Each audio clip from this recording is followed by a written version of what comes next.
Muy buenas, Josep. Muy buenas noches, Bruno. Buenas noches, Silvia. Hola, ¿qué tal? ¿Qué tal? Bueno, la gente se preguntará, ¿pero qué es esta historia? Pues esta es una historia que tiene cierto refrendo oficial porque oficialmente se van a investigar esos materiales. Vamos a contar un poco esa historia, una historia fascinante, ¿eh? Ese es el titular y yo, Bruno, te confieso que estoy emocionadísimo. No porque si me dedico a lo de las pitonisas, voy acertando al 100%. Si os acordáis, cuando tiempo atrás, vamos, no hace ni un par de meses, hablábamos del proyecto secreto del Pentágono y que iban a haber nuevas revelaciones, y os aseguraba que esas revelaciones iban a tener que ver con los metamateriales, pues Dutch, he vuelto a acertar. Y no es por casualidad. Hay buenas fuentes que apuntaban en ese sentido, y hay algunos nombres que habrá que poner encima de la mesa para saber qué recorrido tiene la noticia cuyo titular tú dabas, Bruno, y es que el Estados Unidos, el gobierno de los Estados Unidos, y para ser más precisos, su ejército, y para ser más precisos aún, dos unidades, cuya traducción sería Sistema Central de la Armada de Vehículos Terrestres y Supervivencia y Protección de Vehículos Terrestres, son dos unidades, insisto, dependientes de la Armada, han firmado un contrato con una asociación que todos ya conocemos a consecuencia de esa desclasificación de filmaciones, que es esa empresa, ese grupo que se hace llamar To the Stars Academy of Science, es decir, hacia las estrellas, ¿no? O a las estrellas, Academia de las Ciencias, grupo extraño, porque vemos políticos de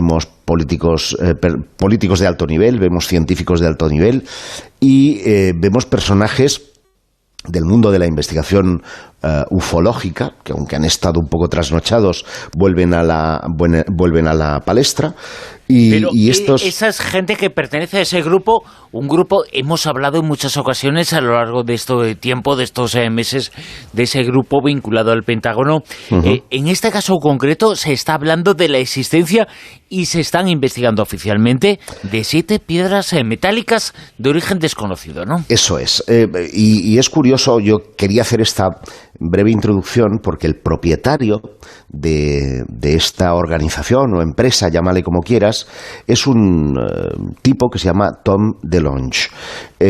Seguramente quien sea muy aficionado a la música le relacionará por ser el cantante y guitarrista de un grupo ya desaparecido, una banda de rock que se llamaba Blink 182.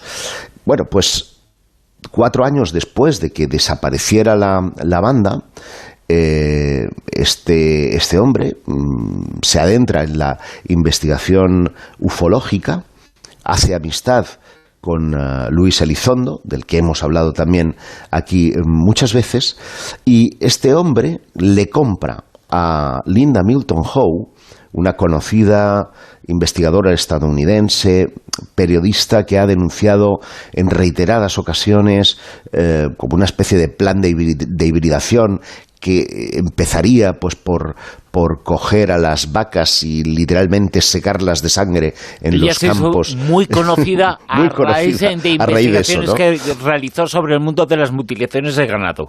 Bueno, pues esta mujer tenía varias muestras que supuestamente pertenecerían a encuentros cercanos con objetos no identificados. Y hay una más, una séptima, que este hombre le compra a Art Bell, un conocido, pues bueno, como la Rosa de los Vientos, pero de costa a costa en Estados Unidos, ¿no? Y Art Bell a su vez le dice a DeLonge que esa piedra que le entrega pertenece al estrellamiento del OVNI de Roswell, allá en 1947, en Nuevo México, y que además tiene unas propiedades un tanto curiosas. El hombre... Ese Arbel que recibe esos materiales es un periodista conocidísimo en Estados Unidos, conocidísimo, como dices tú, de costa a costa, conocidísimo y polémico también, pero bueno, él recibió esos materiales de parte de esta investigadora. Pero ¿cómo llegaron a ser investigados por el gobierno? Inicialmente fueron investigados por este grupo de expertos, por este panel, digamos, de personas huidas del gobierno de los Estados Unidos. Huidas, dice. Sí, porque en el fondo muchos eran exempleados, algunos de ellos de inteligencia, otros de la Lockheed Martin. Uno de ellos, por ejemplo, el que ha hecho mayores declaraciones al respecto, que es un tal Steve Justice, pues nada más y nada menos que fue uno de los que estuvo implicado en el diseño de los F-117, ese avión invisible de forma triangular que hemos visto casi con diseños futuribles, ¿no? Es decir, sí, que, vamos, que saben de lo que hablan. Exacto, no son mindundis, saben muy bien, Silvia, de lo que están hablando. Y les llaman la atención al someter estos materiales a ciertas pruebas, llamémosle científicas, pues como puede ser la aplicación de un campo electromagnético, puede ser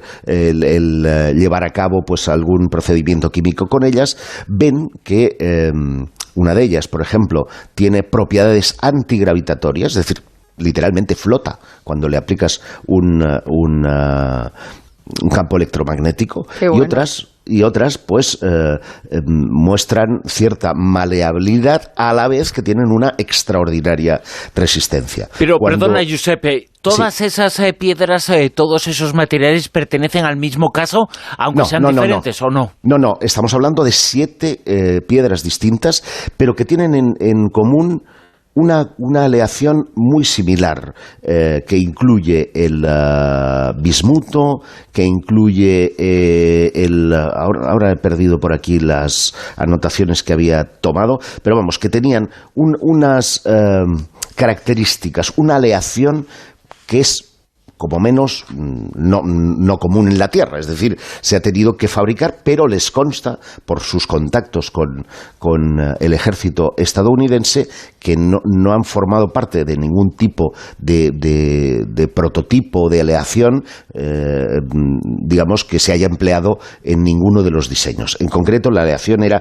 zinc, magnesio y bismuto, y una de las muestras incluía además aluminio. La difusión de estas imágenes apareció precisamente en el Twitter personal de Tom DeLonge, y a partir de ahí los periodistas tiran del hilo y averiguan que se ha firmado ese acuerdo no económico, es decir, es un acuerdo de colaboración para que el ejército pueda comprobar que esas características que el grupo de expertos ha deducido que tienen y que aseguran incluso que no pertenecerían a nuestro sistema solar, podrían ser reutilizadas en vehículos de fabricación estadounidense. Por lo tanto, pues imagínate, ¿no? Estamos de avance en avance, y en este caso de avance para las carrocerías de los vehículos terrestres, que es concretamente la unidad que se encarga precisamente de llevar a cabo esas comprobaciones. Claro, porque habrá expertos que me imagino que estén intentando averiguar cómo conseguir esa aleación, ¿no? Porque independientemente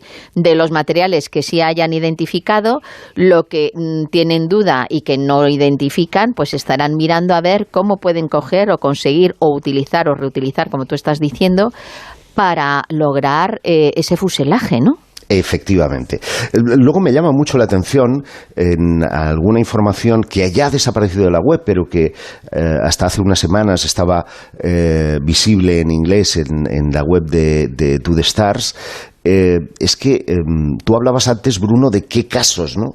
Y la verdad es que no vienen detallados salvo el de Roswell. Sin embargo, hay una misteriosa mención, o había una misteriosa mención al proyecto de investigación Adam.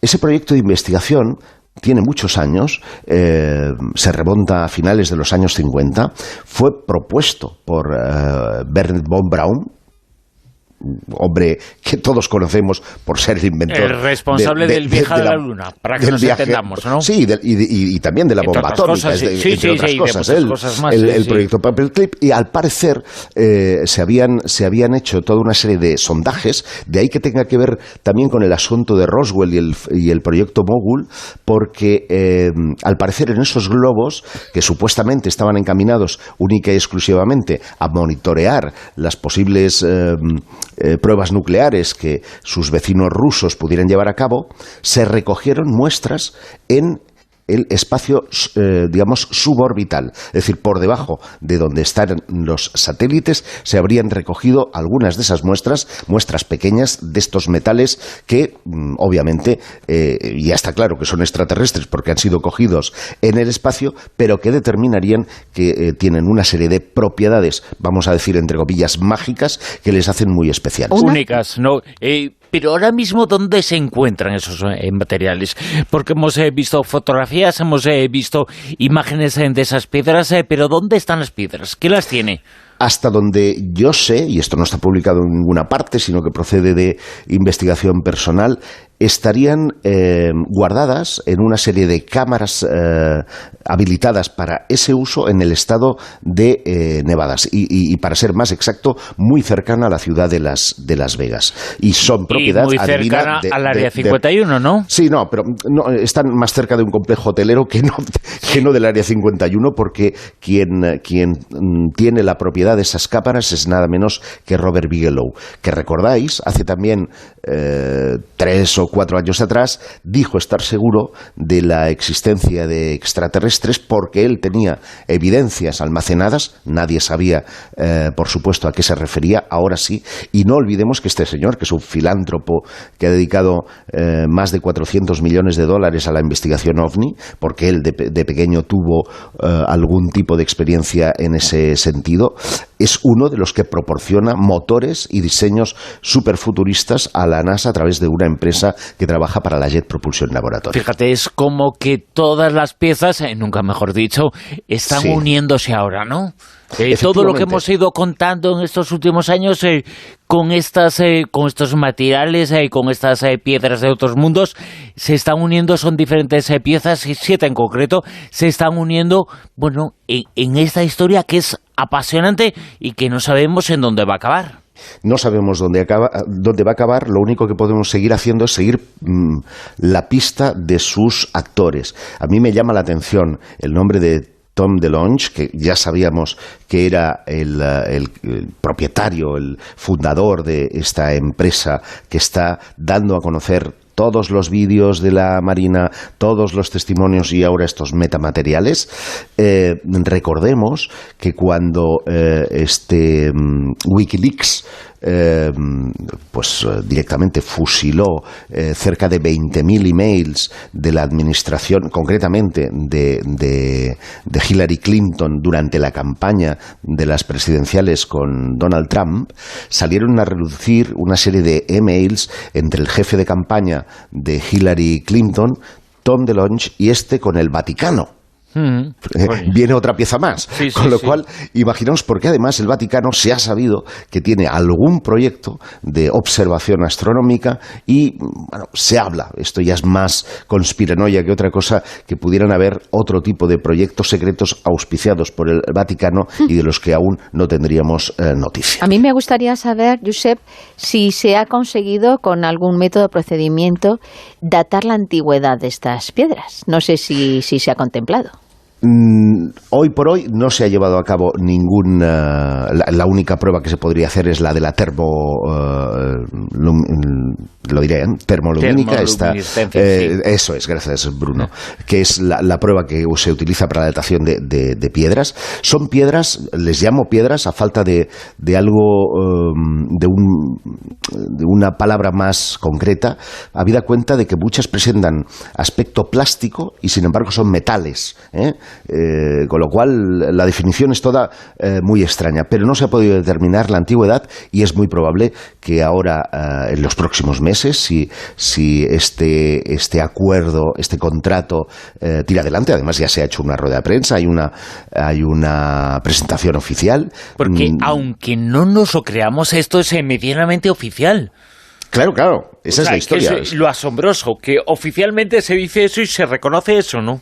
En Estados Unidos la sociedad está muy dividida, están entre los que se están partiendo de risa diciendo, pero qué chorradas son estas, y los que, incluso científicos muy importantes, aquí explicamos el caso de Kaku, por ejemplo, que ya han roto una lanza en favor de este asunto, el tema OVNI, y están perdiendo, toda...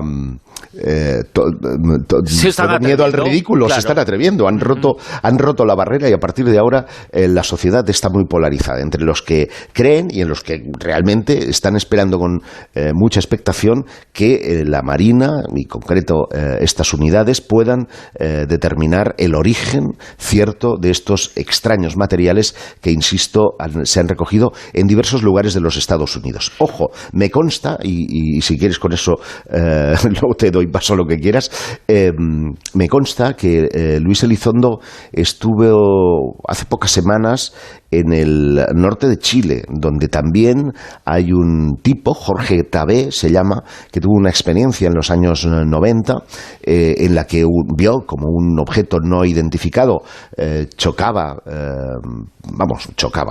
se daba un golpe contra la montaña en la que él tenía la mina. Este hombre es minero y al llegar al lugar pues le llamaron la atención dos piedras muy plateadas, llamativamente plateadas, que él se las llevó consigo a su casa y las puso debajo del televisor. Estamos hablando de los años 90, entonces había el videotape, habían televisores de tubo, y cuando las piedras estaban ahí debajo, pues veía que la televisión pues tenía como una especie de emanaciones que obviamente eran un producto de una irradiación de tipo electromagnético y que no podía reproducir videotapes. Bien, pues Elizondo parece que también ha ido detrás de esas piedras y a lo mejor, quién sabe, no van a ser 7 sino 700 las que al final le toque investigar a la Marina de los Estados Unidos. O sea, que ahora están apareciendo hasta debajo de las piedras de todo, ¿no? Nunca mejor dicho. Con Luis Elizondo está intentando Javier Sevillano, nuestro productor, hablar, y hay que intervenir en nuestro programa. Es el jefe de ese grupo oficial relacionado con la investigación del fenómeno OVNI a nivel oficial. Pero bueno, Luis Elizondo, que tiene ancestros españoles, hay que tener una historia muy curiosa, pero bueno, todavía se nos está un poco resistiendo. Desde aquí, si nos escuchas, Luis, atender. Llámanos, llama Luis, que somos muy buena gente. Me consta que todo obedece. Todo obedece a una cuestión promocional, porque él está rodando la segunda parte de un documental con mucho éxito en los Estados Unidos. Le hacemos promoción, no hay problema. Pues eso es lo que se trata. Luis, vente para acá, que aquí te tratamos, vamos, la mar de bien. Por cierto que, aunque ahora en la actualidad estén estos materiales, en estas piedras, no es la primera vez que se relaciona con el fenómeno OVNI, que quedan esas huellas, esos materiales, esos objetos que pueden ser y suponer una prueba definitiva de la existencia del fenómeno. No es el primero de los casos, ¿no? No, mira, y con esto también me sirve de homenaje al bueno de Salvador, que nos ha dejado falleció hace 10 días escasamente. Salvador Freixedo me puso en la mano un material, lo que parecía realmente pues un mineral, ¿no? Negro, con cristalizaciones, que aseguraba él había recogido, ya sabes cómo era Salvador, ¿no? Personalmente, en la playa de Ubatuba, en Brasil, donde miles de testigos vieron como un no identificado en pleno día, pues caía despeñado hacia el fondo del océano. Y algunos bañistas pues se apresuraron, unos a irse para la arena y otros a intentar buscar qué demonios era aquello. Bueno, como resultado de esa historia, pues trajo esa piedra que jamás, que a mí me conste, ha sido analizada. Él decía que era más resistente que el tungsteno. En fin, había toda una serie de particularidades que yo particularmente nunca pude comprobar porque la tuve solo unos minutos en mi mano. Pero es verdad que hay muchas piedras en todo el mundo que se han vinculado al fenómeno OVNI y muchas huellas que, digamos, testimonian el hecho. Ya no me refiero a huellas dejadas por una pata, o por a huellas, una rueda, ¿no? evidencias físicas que han quedado, efectivamente, ¿no? Por ejemplo, tú recordarás el caso Rendlesham, claro. Bruno, en un bosque del Reino Unido, en el que varios soldados ven posarse un objeto el en día el de suelo. Navidad del 80. Sí, señor. Y cuando el siglo pasado, tenemos que decir. Claro. Y cuando el ovni, el presunto platillo volante, se eleva de nuevo, los soldados ven en el suelo como una especie de alfabeto. Alfabeto que copian, y a partir de ahí, bueno, ha dado miles de conjeturas ese alfabeto, pero nadie ha podido saber qué demonios podía estar significando. O el cabello de ángel, que se menciona en muchas ocasiones desde los años 50 del siglo XX. El cabello de ángel es una pieza, es algo que cae de los ovnis y se produce en muchos casos, hay muchos casos conocidos en donde no se sabe cuál es la procedencia, pero se ha analizado ese sí. llamado cabello de ángel. Sí, y los resultados no defraudan. Yo tengo en mi posesión más de 100 páginas del informe del famoso cabello de ángel recogido en Évora, en la localidad portuguesa, en la que un ovni, también a plena luz del día, empezó a brillar encima de un colegio, literalmente, y a partir de ese momento el profe, que tenía las veces afición por la astronomía, fue al laboratorio de ciencias naturales, cogió un pequeño telescopio que tenía él allí, lo enchufó directamente a aquella luz y pudo ver cómo caían de ella unos filamentos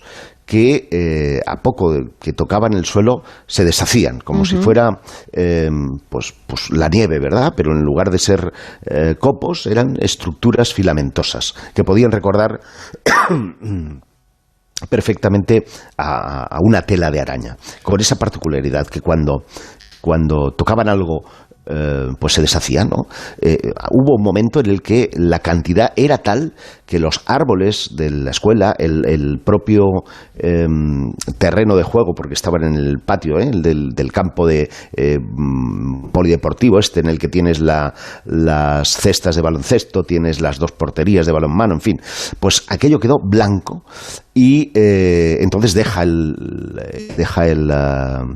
telescopio, se baja con una capsulita Petri, va recogiendo y rellena toda una probeta, ¿no? Y este material es analizado científicamente. Y, bueno, los resultados son realmente extraordinarios, porque los científicos a los que consultó llegaban a la conclusión de que aquel material seguía vivo, era un ser vivo, y que parecía mostrar una especie de resistencia cuando alguien intentaba acercar el microscopio para ver su evolución, ¿no? Yo os recomiendo que echéis un vistazo. No sé si hay muy poca información, desgraciadamente, de ese caso, y esto sí os lo digo en primicia. Estamos ahora en 19, pues en 2014 volvió a producirse algo más al norte y se ha vuelto a recuperar. El material está en una nevera a falta de que alguna universidad se digne a su estudio sin cobrar un duro, porque quienes lo tienen no tienen dinero para pagar los análisis. Me consta que mi amigo Francisco Mourão, de Exopolítica Portugal, se lo ha ofrecido a Joaquín Fernández, que, como sabes, trabaja en la Universidad de Oporto. Bueno, y ahí están con las gestiones que no acaban de desencallar para llevar a cabo el análisis pertinente a ese filamento, de nuevo en esa zona de Portugal. ¿De qué color es? Es una sustancia blanquecina, que al parecer es muy brillante en el momento en el que cae y se recoge, pero después va perdiendo, se va volviendo más opaca hasta quedar prácticamente pues como un secajo, ¿no? La mojama ya, ¿no? Como la mojama, más o menos. Materiales de otros mundos, afirmación interrogante, y conoceremos los resultados y lo contaremos aquí, en el Círculo Secreto, en La Rosa de los Vientos. Y Josep Guijarro nos trasladará, desde luego, la información. Muy interesante todo. Josep, gracias. Buenas noches. Besito.